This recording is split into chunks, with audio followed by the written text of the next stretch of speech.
Hi there, everyone. I'm Gracie Branch, and I'm the Associate Executive Director for Professional Learning at NASP. And I have the pleasure today of moderating today's chat. And I want to introduce you to our esteemed panel of women leaders that we have for you today. We have Kimbrell Barbosa-Lewis. Kimbrell is NASP's President-elect. She's also the principal at Cordova Elementary School in Cordova, Tennessee, which is near Memphis. We also have on our panel today Cass Nelson.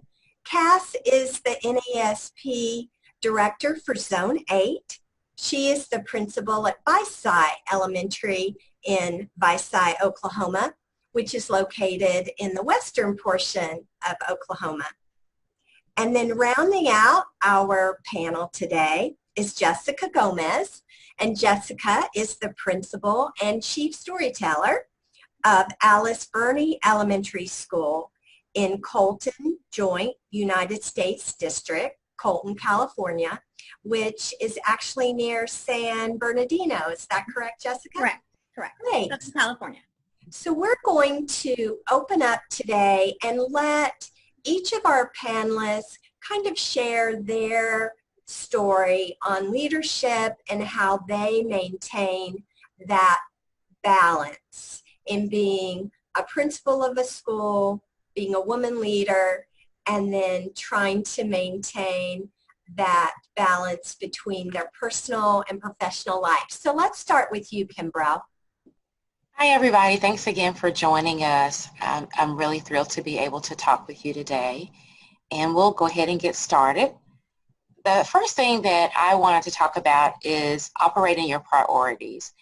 It's really very challenging every day as principals to have a balancing act, and as I've said before, I don't have a balance, but it's what I always strive for. The most important thing, I think, is to define your role as a leader. Russell Quaglia wrote that the challenge of where and how to spend one's time is a leadership puzzle. And as principals, we have to lead with a voice, increasing our efficiency and effectiveness every day. And part of that is prioritizing and leading through collaboration. So that brings me to the next part of this. In order to, and we're still on the same slide, in order to still be effective after we define our role as the leader of our school and what that includes, we know that we can't do it all. So we've got to share our leadership and be collaborative with our team. A big part of that is we listen to everyone on our school community. We set up a model for learning for all of us and how that will work with leadership for all of us. So as we share in our leadership, we build trust amongst our faculty and staff, and it makes it a little bit easier. Our jobs are not easy, but a little bit easier to continue in the role that we're trying to develop for ourselves. One thing that I'm constantly learning is that we negotiate our avenues to our destination, but not our destination.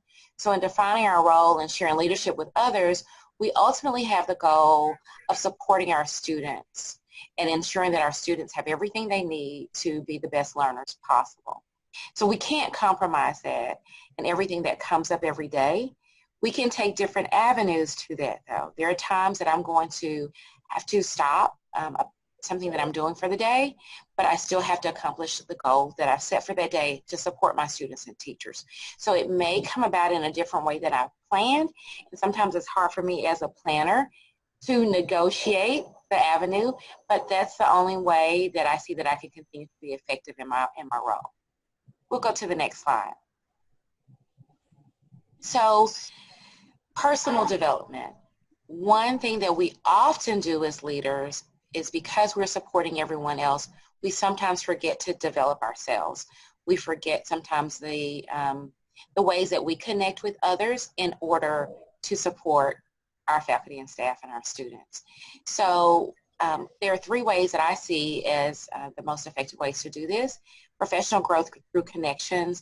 We're all here today connected because of NAESP. And I remember when I first became an NASP member as a first year brand new assistant principal, I had no idea how many connections I could make through the organization. So professional growth through connections is so important. It lets us know we're not isolated, especially as women in leadership. We're not alone. And it gives us some more tools to reach out and to continue to grow. Stretch yourself. I have to tell you that I am by nature an introvert. And so being a part of this webinar even it may be a stretch for some of you. It may be difficult because you may be used to making connections in one particular way, but we have to stretch ourselves to explore other avenues. So doing webinars, participating in webinars, 3 of us that are on this panel today, we each may have known each other in different ways, so we all connected because we actually did a presentation together at the conference. So be willing to stretch the way that you grow as you continue to develop. And then redefine what professional learning looks like. There are times that we may not be able to travel, but you can log onto a webinar. You can do a Twitter chat. You can engage in reading articles that are just small snippets. There are times that we want to do a whole book study, but we may not have that amount of time in being instructional leaders, but there may be a particular chapter that speaks to where you are and your growth and that can support you. So redefine what you see as professional learning, be flexible with it, utilize technology to support that as well. We'll go to the next slide. This is so important to me in working with my school community, that we link up with the broader community. Sometimes because we often are leaders and we may work at the work in isolation, but we're striving to work in shared leadership, we need to think about our community connections. Each year, each semester, we partner with our community in 1 or 2 ways. So in order to continue to grow, I want my students to know what it is to give back. So we may partner with Susan G. Komen for breast cancer awareness. And so we may go out, we may volunteer, we may do the run, we may do the race. And while we're helping others, we're also improving ourselves. We're in Memphis, so we also are always sure to give back to St. Jude and foster that giving in our students. So we not only give financially, but we go and we volunteer. We support those who are doing the race if we can't do the race, but we always connect back, and it models for our students what giving is and what part of the balance is to not only working each day, but also giving each day. And finally, you time and time for your family. I would say that I'm not a runner. I strive to exercise more than I do, but I am really, really stretched, as many of you are. But what I find the most important is me time and family time. There are times that I set aside to where work is not going to infringe on that family time. We are often tasked with having our cell phones, our personal cell phones available for district calls, but I do lock in that family time.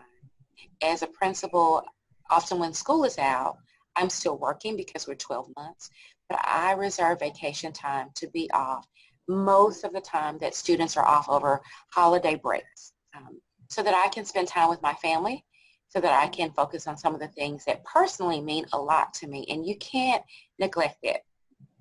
Setting aside the time for just you and just your family.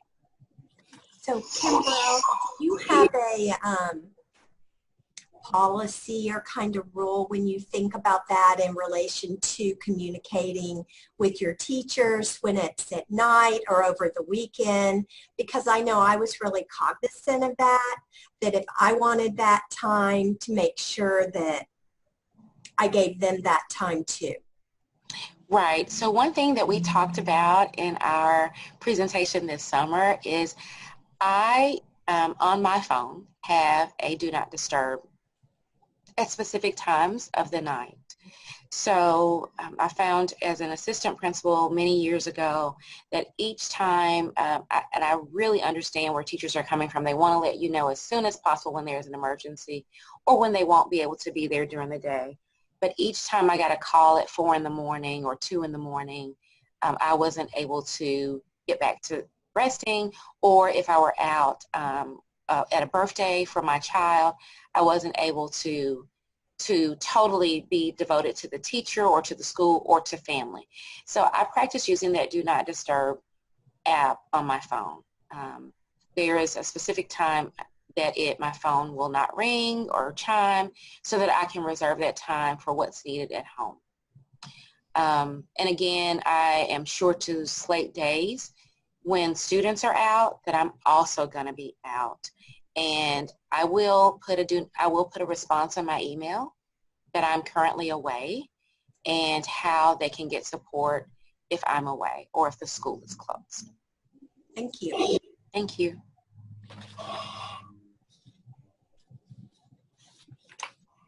So Jessica, Chief Storyteller, so share your story with us.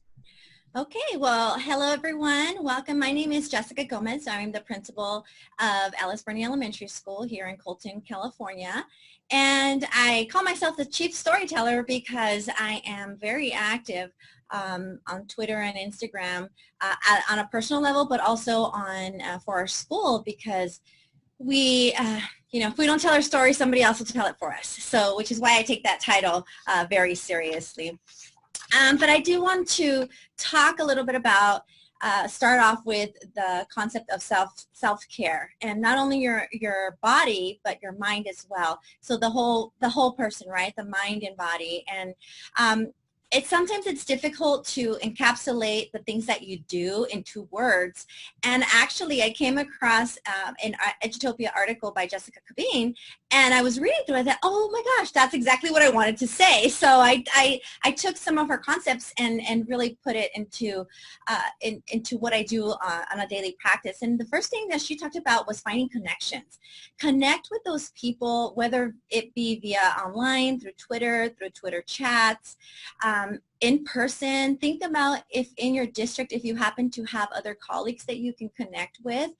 But find a way that you can that you have people to go to that are your supporters, that you can vent to, that you can ask questions to, that you can bounce ideas off of. Because when you have those connections, you won't feel like you're isolated and that you're by yourself, and that keeps your mind healthy. Because when you're taking tons and tons and tons of things onto yourself and you don't have anyone to share it with, it can really eat at your mind and really become an overwhelming thing. The second thing that she talked about was reading to learn. When you expose yourself to literature and you read on best practices, there's so many great books out there that the more you read, the more you expand your mind, the more you're going to start to realize, like, okay, I got to change some things to keep my mind healthy. I got to change some things to keep my body healthy.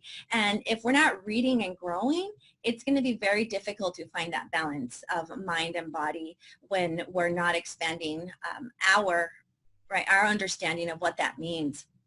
And that allows you to get a fresh perspective, but it allows you to share your learning with your staff too. You think about, you want to be that model. So what a great way to be able to share with your staff in a bulletin or in an email and say, hey, I just was reflecting on this concept that I learned, and you can share that and be the model for them as well.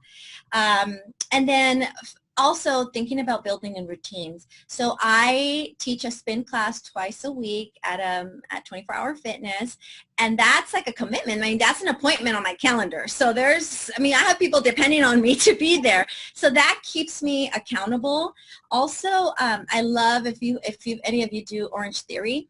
The concept behind, yes, I love Orange Theory. Now, I haven't since my move, but okay. Well, there's one right down the street. There's one right down the street. But the concept of that is you have to sign up for the class. And if you don't make it to the class, they charge you $12. So I do not want to end up paying $12 every time for canceling. So it keeps me accountable. And so that gets built into my routine like an appointment. So that's like from the exercise perspective.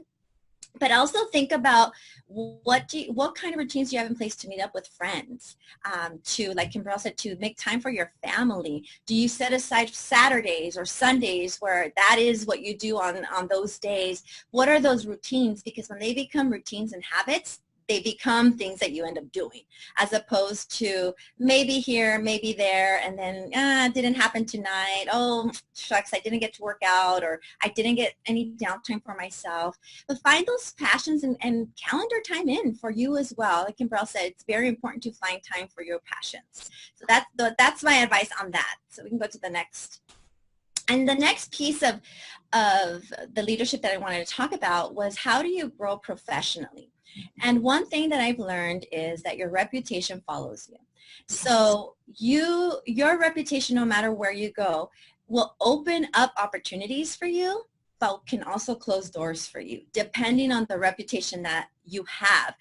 And the only way to truly be who you are is have a well-defined true north. What is that star, that North Star that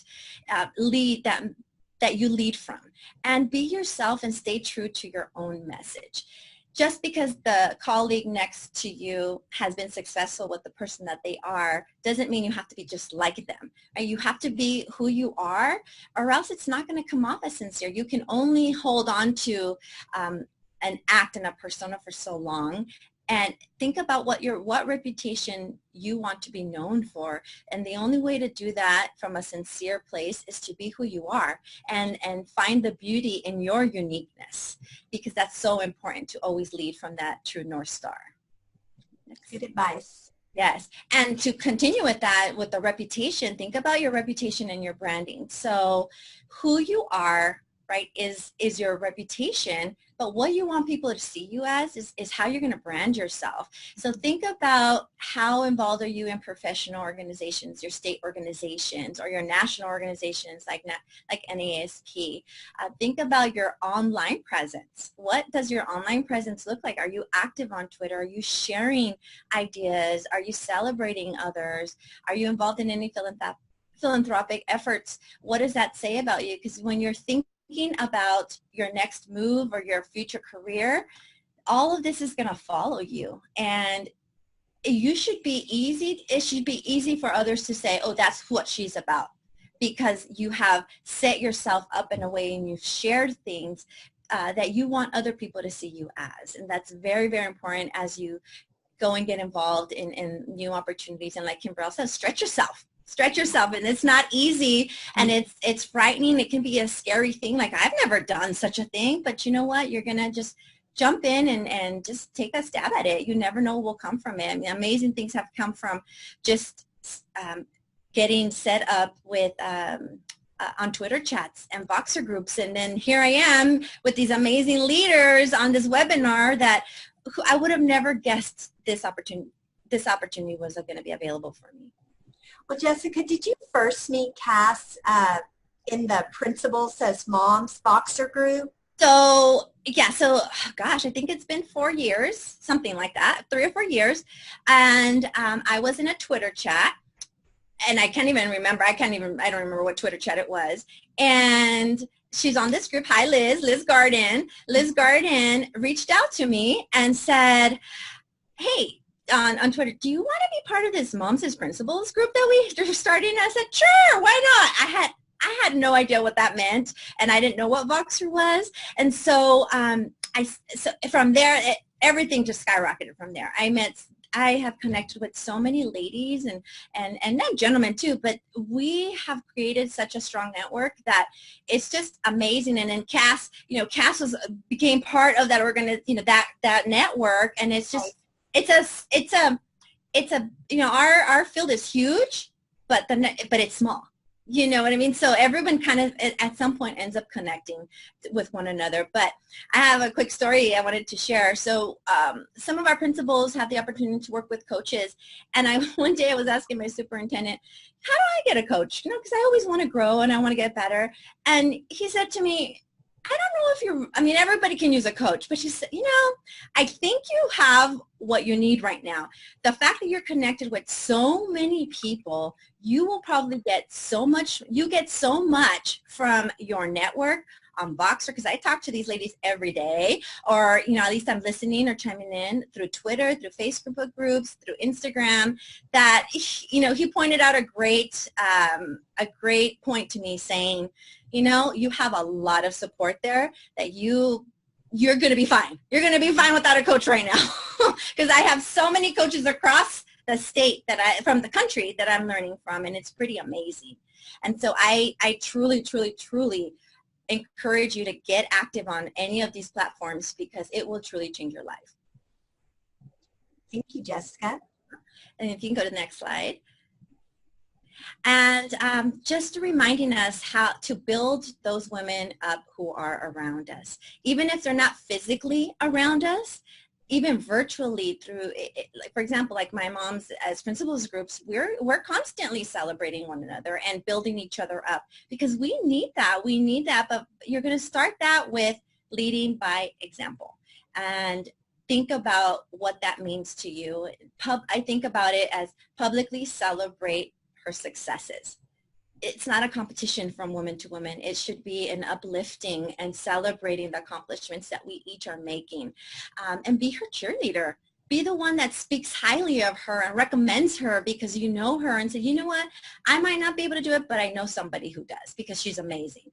And create opportunities for her to shine. So if I'm in a position to create an opportunity for someone to shine, I'm going to create that opportunity for them. If I have that platform, and help remove obstacles for her. If there's something that you can do to help a colleague, to help a friend across the nation, then reach out and do that, because you would want all of these things. You would want somebody to do for you. And if you lead by example, it's going to come right back to you. Absolutely. Yes. And I think that's all I got. Okay. Yeah. So Cass Nelson, it looks like you're up. Okay. Good afternoon, everybody. I'm so glad to be here. And I just want to give you a little bit of a glimpse of my story, or what I often refer to in social media as the hashtag Nonstop Nelsons. I am in my 12th year as a principal, and not only that, my husband is the superintendent of our district, so that gives us a little bit of a different spin as far as how involved we are in school. I am at a small rural school in Oklahoma. It's in Visay, Oklahoma. And so because of this, I do wear several different hats. I drive a bus. I have been known to be the custodian. Just you name it, any of the programs that we do, I'm involved, or I'm leading that. So that puts a little bit different spin to my leadership style as well.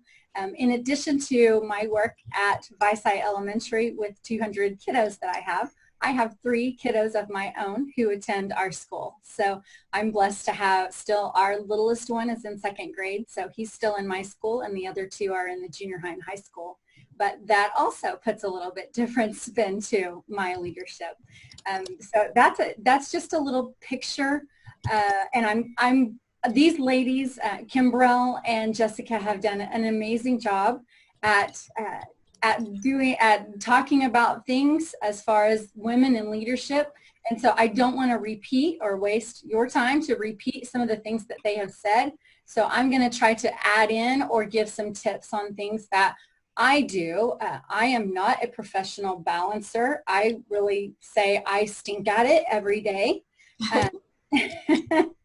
But it's something that we have to be able to do. We have to be able to manage our school life, our home life, our children, and all of the things that moms and leaders do so that we can have our sanity. So I'm just going to give you a few tips as we go through the slides as well. So first of all, something that I have had to learn how to do is prioritize, because with all of the different hats that I wear, all the different things that I do, when I first became a principal, it was really overwhelming. So I can tell you from experience that that was something that I needed to do for myself, was prioritize. Not only did I have to think about the goals for my school and our mission, but things that I wanted to stay, like Jessica mentioned, stay true to myself, So I had to think about those things as well. Decide what is important in your leadership and make those priorities every day. Some of those that are my priorities would be lifelong learning. So I'm constantly, that's something that's important to me. Being visible in my school, that's very important to me. Reading to my classes. So those are things that I make sure that they are priorities on my schedule. Developing relationships, of course. I like to spend time with my kids, and we dance to music in the morning, and those are times that I don't like to have interrupted during my school day because they're very important to me and to making our school a happy place. So I would say, first of all, prioritize and find out or decide what is really important to you, and then do those things with a passion. Also, simplify tasks. Kimbrell talked about sharing leadership, and that is so important. Simplify some of the tasks that you have that you have to do on a daily basis. Maybe you can share that with a secretary or an assistant or with a teacher leader. All of that helps you stay sane as well. I use technology. We're, as I mentioned, a very small school, so I've got my secretary, and she is amazing. Like, I could not live without her, but I use technology a lot to help me simplify my tasks. I will use Google Keep. I don't know if everyone's familiar with that, but if you're not, it's just like Post-it notes on your phone. So simple and easy to use, and I put my top 3 things I need to get completed during the day in my Google Keep every day, and I know at some point, because we all know as principals, like Kimbrell talked about, things may not happen just as we had scheduled them to happen that day. But when someone comes in, or someone needs support, or we have, we have a fire drill, or we have a change in schedule, I can go back to that list and say, these are the 3 things that I know I need to get done at some point during the day. So it just helps me stay focused.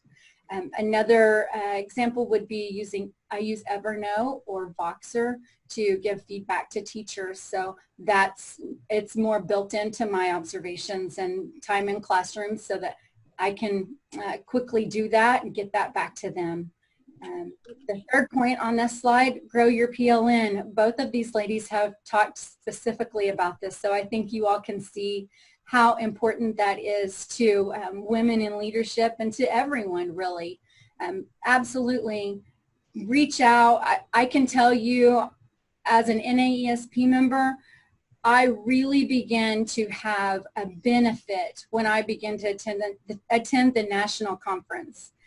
I met so many people there and made so many connections, and ultimately that is where I got on Voxer. The very first conference I went to, or no, it was the second, excuse me, conference I went to, Adam Welcome was there, and he said, Cass, you need to get on Voxer. And then the rest is history. I've made so many great connections and can on people, can learn from people, can take ideas and tweak them to what works in my school. So growing your PLN, no matter whether that's through attending a conference, maybe your state conference is a great place to start, certainly the national conference, through social media, like we talked about, Voxer and Instagram and all of those, Twitter, those are great places to grow your PLN, and it really is a game changer. And then we have a question about, is there a way to join the Moms as Principals group? And didn't you all do that through Voxer? Or yes, we do. And I think Jessica, are you an admin of that? No, actually, Lindsay Stumpenhorst, I think, is the admin. Okay. So I was going to type in, but I think the best way to, first you have to have Voxer, first of all, of course. And then secondly, you can either probably just send us a message through email or Twitter or something, and then we can forward that to Lindsay. And I don't know what she does on her end, but she kind of takes control of that. Yeah. And Voxer, somebody asked how you get that. Sure. Voxer is a free app, so you can just go to your app store or Google Play, download that. You need an account. It is free, and there is a free, you don't have to pay to have an account on Voxer. You can ought to pay, but you do not have to. Especially if you're not going, I use it with my staff, so I'm a pro user. I pay for that service so that I can send out to several different people, but you don't have to do that. So you would download the app Voxer, you would create an account, and then if, like Jessica said, if you just want to send your handle is kind of what we call it, then we will get you hooked up in the Moms as Principals group. And just to, if you don't mind, Cass, just to kind of elaborate on Voxer, it's like a walkie-talkie app. So the best part about Voxer is the fact that people will leave a message and share something, and you listen to it when it's convenient for you. If it's 3 o'clock in the morning or 8 o'clock in the morning, whenever it is, you can listen to it at any time. You can send private Voxer messages. So if you think about, like, on your drive home, if you have a long drive home or a significant amount of time, it's a great time that I catch up on Voxers. But also it's a great time, instead of texting, it's a great way to just send a quick voice message to somebody. I've used it with my staff as well, so that, you know, sometimes you're running and you're walking, and so you don't have time to stop and text, but you can walk and talk at the same time. And you have a lot of options on whether you want to be alerted, whether you don't want to be alerted on certain groups, because some groups are really big, and so otherwise it'd be, you know, chirping all day long. So I have the alerts off on some, and I check it when I get a chance. So you have complete control of what it's going to be for you. Yes, yes, and you can include photos in there. You can just type text. There, I mean, it's very flexible and user friendly. Yeah. Okay, I have one more point on that slide. Honor, if you'll go back for just a minute. The last point is to spread joy and laughter in your professional role. I can't stress this enough, because one thing that stuck with me that my grandmother always used to say was laughter is the best medicine. Mm-hmm. And we all know that at school there are stressful times. We are under a lot of stress. Things flow rather rapidly at school sometimes. And if you aren't able to stop and find the joy in whatever the moment is, or even laugh a little, then you're going to have a hard time finding balance. That's just the simple truth of it. So whenever possible, I try to spread joy at school. I try to spread joy with teachers. We laugh a little bit. I always have a funny clip or something humorous from YouTube that I'll play for my teachers at our teacher meeting, just to lighten up the heaviness of some days that we have at school. So spread joy and laughter. I promise I did an activity. I have to share a quick story. I did an activity with my teachers not too long ago. Did you know if you smile at someone that they can't help but reciprocate that? Like, you cannot frown at a smile. Mm-hmm. And you should try it. I'm being honest here. You should try it with your staff, because you can't. And I've done it with kids too, and they love it. They try to frown, but you cannot do it. Mm-hmm. So spread joy and laughter. Okay, now we're ready for the next slide. Okay, in your personal role, just a few tips, because we've talked about some great ways to self-care and to make sure that we're being healthy, but just a few more tips to add to that.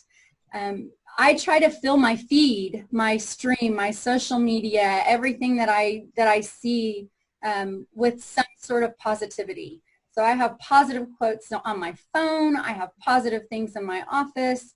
I follow people who share positive things. I follow people like John Gordon, who's constantly putting something positive that if I scroll past that, I can't help but go, okay, this was for me today. I need to be, more positive, or this helps me reframe this situation. So try to fill your feed with positivity and your interactions as well. That's so important to staying balanced, or to trying to stay balanced. Another point here with self-care and wellness, you can't pour from an empty cup. That's something that I constantly am repeating to myself. And I'm going to take a moment and just talk a little bit about how I take care of myself and fill my cup. I am not a runner. I would say I'm not a runner. I didn't enjoy it as a child, but a few years ago, I wanted to be more healthy. I wanted to take care of myself and challenge myself just a little bit. So I had been running here and there, a couple miles, a few days a week or so, and I came across the Runner's World Streak Challenge, and that happens 2 times a year. One's getting ready to start, I think, or just started, Thanksgiving to New Year's, I believe, and then from Memorial Day to the 4th of July. But it's just it's like a 40-day challenge, run every day, at least a mile. And so I did that. I decided, well, I'm just going to try to do that for 40 days and see if that, changes my health in any way or makes me feel better, if I have any positive effects from it. And so I started that, and this was several years ago, and I didn't make it. So in 2015, long story short, I decided to try it again, and so I'm still continuing that streak now. And I'm not telling you this so that you will say, oh gosh, well, she's been running for almost 5 years every day straight. There's no way I can do that. No. What I want you to understand is that if you find something that makes you feel good, that you can use as a stress reliever, that you can use as my time, it doesn't have to be running. It can be walking. It doesn't have to be health related. It can be reading. It can be spending time with family. It's just something that you need to do to prioritize. We heard that, or not prioritize. I'm trying to think of the word that Kimbrell used earlier. But something that you need to do that takes care of you. That's the most important thing. So for me, it's running at least a mile every day. That has given me, that's my me time. I believe Kimbrell said that. She had to have her me time. That's my me time. That's when I reflect on what has happened during the day, or I plan for what's going to happen, or I just reflect on what could I have done better in a situation, or just all kinds of things happen when you're in your me space. So I encourage you all to find something that you can do similar to that. And who knows?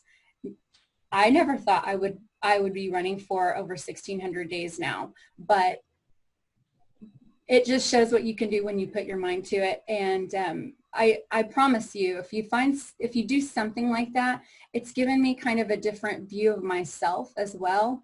Something I can be proud of. That is just a little thing, but it's something that I can always, when the day's going wrong or the day's been long, I can say, hey, you know what? I can do this because I have done this. I have run for every day, so I can handle this. Another thing, oh, go ahead. And you do that inside on a treadmill sometimes and outside. So you found ways to kind of accommodate for bad weather days.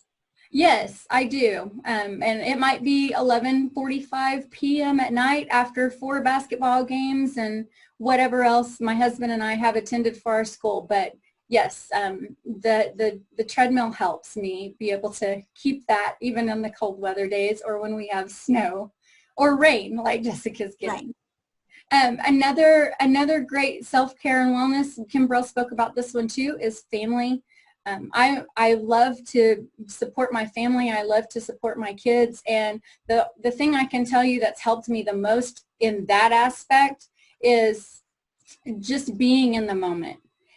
I used to find myself being at my children's events and thinking, oh, I have this I need to be doing, and I should be doing this, and I could, I need to be at school working on this, but I've come to the realization that our children are only little once. They're only going to have that one ball game. They're only going to have that one music program, etc. So when I am with my children, I am in the moment. Be in the moment.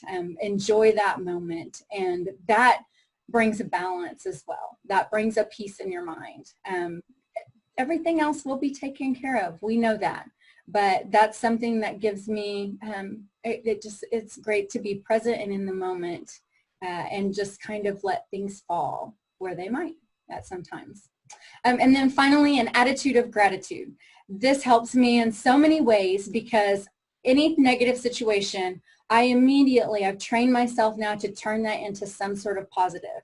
And it may not be a positive situation, but I can find the blessing in everything. And I encourage you to do that because so many times we hear in the media, we hear from parents, we hear from teachers, negative things.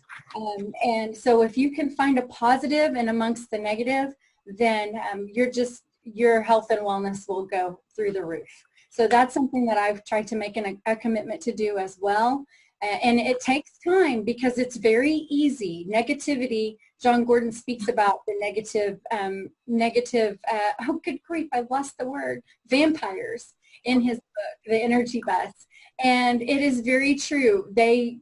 You can be sucked into negativity so easy, and in our jobs it is an easy thing to have happen as well. So if you have an attitude of gratitude, just I'm blessed to be in this role. I'm blessed to be in my school. That sort of attitude will definitely give your mind some peace as well. I think, Gracie, that is. Well, thank you. We wanted to open it up to our participants out there, and if you have any questions for our three panelists, if you want to type them into the chat box, we want to give you an opportunity to ask whatever questions you want. So I see a question. Thank you so much for sharing. I would love to join the Voxer group Moms as Principals. Is there a specific person I should email? I just joined Voxer. So I would say, and Cass, I guess if you're okay with it, you can email either one of us, and we can reach out to Lindsay Stumpenhorst, who's the admin of the group, and we can get that message to her. Or you can Vox us. I guess we can put in our Voxer handles, Cass, maybe? Yeah, absolutely. So we can put in our Voxer handles, and then you can reach out to us, and then how about we connect that way? That might be the best way. What do you think, Cass? Yes, absolutely. That sounds great. Okay, so that's what we'll do. We'll put it in the chat. And Cass, one of the participants wants to know how many students are in your district. I see that. My elementary has about 220, but our district is all at one campus. So pre-K through 12, we have about 350. And so just want to make sure, I know we've had some participants that have had to go to dismissal duty and bus duty, but this is recorded for NASP members, so you will be able to see the webinar in its entirety if you've had to leave or you want to go back over any of the points that any of the panelists have made. We do have a question about what podcast you might recommend. So I'm going to open up my podcast and I'm going to take a look here. There's actually one that I listen to is called Brilliant Balance. And let's see, it's by Sherilyn Skolnicki, and she just talks about it's for females and the different challenges that we have to find balance, and she'll bring on lots of guest speakers. So that's one that I listen to a lot. It's called Brilliant Balance. I'll type it in. Kimbrel, do you have any? I actually I know this is hard to maybe believe, but I am not a huge podcast person. I really do a lot of listening to things that are factual all the time. So when I do listen to podcasts, a lot of them are based on documentaries or based on true stories that have occurred. So it really doesn't speak to balance, but it does speak to balance as far as I use it as an avenue to learn more about what's going on outside of being a principal, but I don't use podcasts to listen about balance or about leadership. I listen to more of the kinds that are about true stories.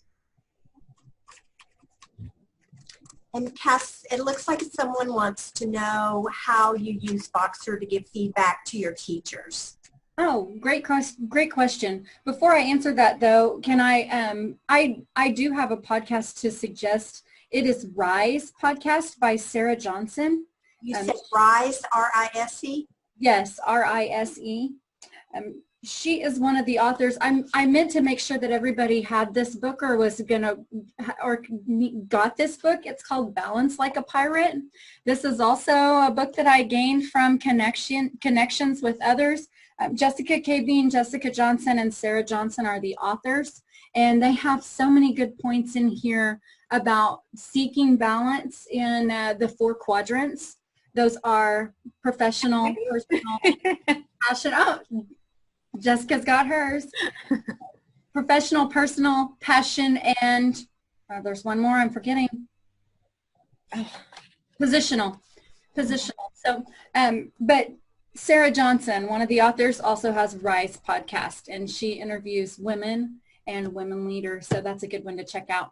And then to answer your question about how I use Voxer for feedback with teachers, I will very quickly, once I leave their room, I will either send them a voice box, just something positive that I saw, because I like to leave them with something, or not thinking that I was in there to play gotcha or to catch something that was going wrong. I want them to first get something positive from me. So I will either type them just a quick text. Sometimes I snap pictures of their teaching or something they're doing, and I can put that picture in Voxer just really quickly and say, great job with this cooperative learning experience, or whatever it was. So I can just quickly send them that, and then they know that that I recognize something that was in their classroom. And then I can also say, hey, can we get together on your planned time during such and such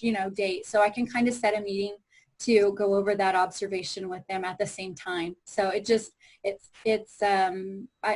to me, it's quicker than trying to go back and hunt them down, or, it's just something quick that I can give them quick feedback on.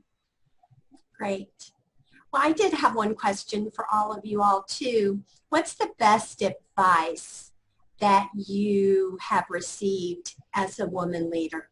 Best advice.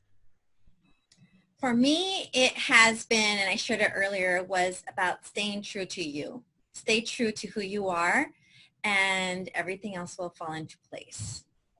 Okay. What about you, Kimbra? For me, it was, you don't have to be perfect. It doesn't have to be perfect. I think the biggest thing is that you try your best and you stay focused on what you're trying to accomplish. That was probably the best advice, and I forget it, but I always go back to it. What about you, Cass? I think the best advice I got was from the first superintendent that I was a principal for. He said to me, surround yourself with great people, and you can be in the background, basically. And so I really try to do that. My teachers and staff are the best, I think. So I really try to give them the I don't know what the word is. Well, that is good advice. I certainly think the people that you surround yourself with every day have a huge impact on us. So surrounding ourselves with those people that inspire us and are helpful to us and support us are good things when that happens. I know that the best advice I received lately was, when I was presented with this opportunity to come to NASP, one of my friends said, you've got to go for it. You just go for it. You think about all those great opportunities that are out there, and that you have the, confidence or the belief in yourself that, you can do I mean, women are just so strong, and we can do these things. So sometimes you just have to go for it. And it's scary, right? And It's not to say it's not scary. It's very frightening. I'm not saying it's not scary. Yeah. Yes, yes, but we need to just continue to push forward and right. risk. That's right. Be a risk taker. Absolutely. Any more questions out there that you all have for this great group of women? Because I know our time's kind of drawing to a close. Any last thoughts that you want to leave our participants with today? I would say maybe what advice could we give other women leaders? I guess there's 3 key things for me would be stay hungry to grow and keep stretching yourself. Don't ever feel like you've arrived, and keep that fire burning. Also stay humble. So stay hungry, stay humble. No matter how high you rise, and no matter what position you're in, what title you have, always stay humble. And lastly, be smart with your decisions. Be informed, be read up, and think about what you can do to make some smart decisions. Not that you're not going to make mistakes, but find ways to keep your mind sharp, find ways to stay on top of the latest information, and because you want to come out rising on top, which I know all of you will.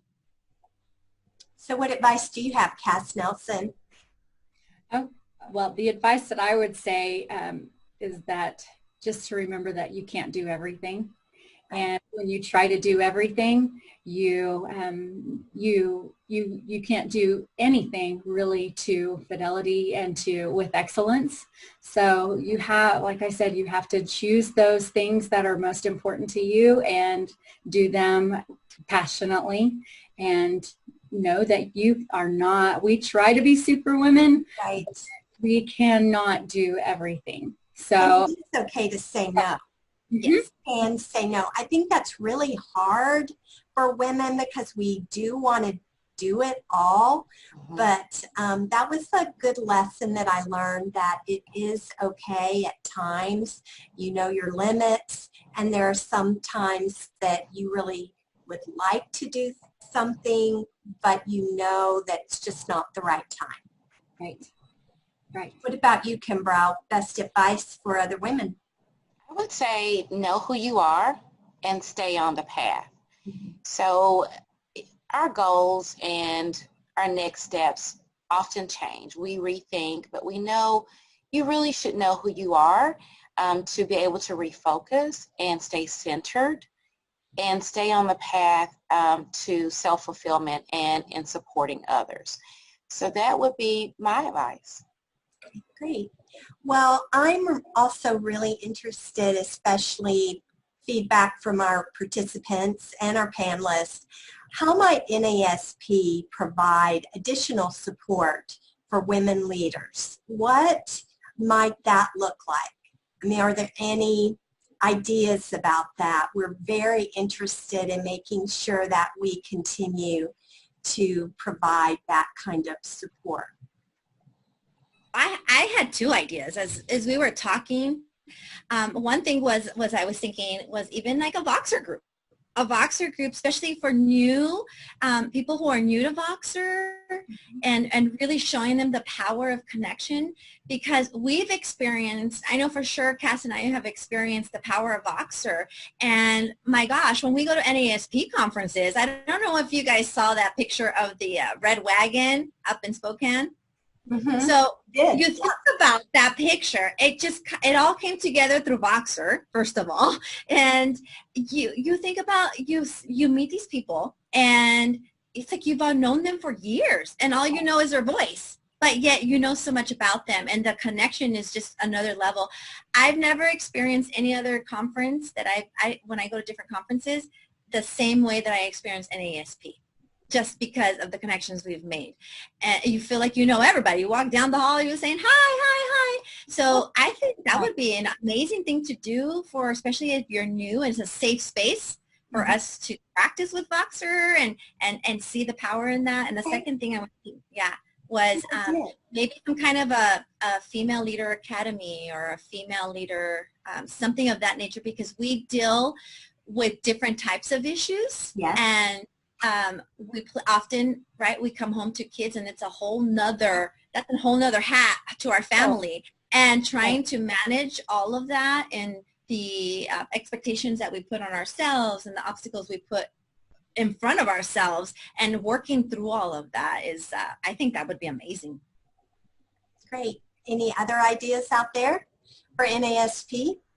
Well, real quickly, if you all had to talk about your hashtag, like your mantra, if you were doing a hashtag today, what would that be? That's a tough one. For me, I'm going to go back to probably hashtag be true to you. Be true to you. What about you, Cass? I would say hashtag, well, I've used this one for years and years, hashtag it starts with me. Right. Heard that. And Kimbrough? So I absolutely love Matthew McConaughey, and his slogan is just keep living. And I love to follow that hashtag, but I would say just keep going. Hashtag just keep going. Well, I wanted to kind of close out today and share my good friend, Cass Nelson, gave me this book when I made my big move to NAESP, and I just thought it was just a great way to close out today, because I think of all the great women leaders I know, especially our elementary principal group, and all of the many hats you wear, like Cass said, and all of the different roles you play in different people's lives, and what a challenging day-to-day job that is, and how amazing so many women that I know are at that. But it's because you're brave. And so I just wanted to close out by reading a little bit from When You Are Brave, and it says, because once you find your courage, it's easy to use again and again. The next time life seems scary or you start something new, you can remember when you were brave, and then you can stand straight and walk tall. And I thank all of you for walking tall every day, not just for NASP, but for your schools and your districts and the work that you do. So thank you for doing this today. Thank you. Thank you for the opportunity, and thank you to everybody who was here.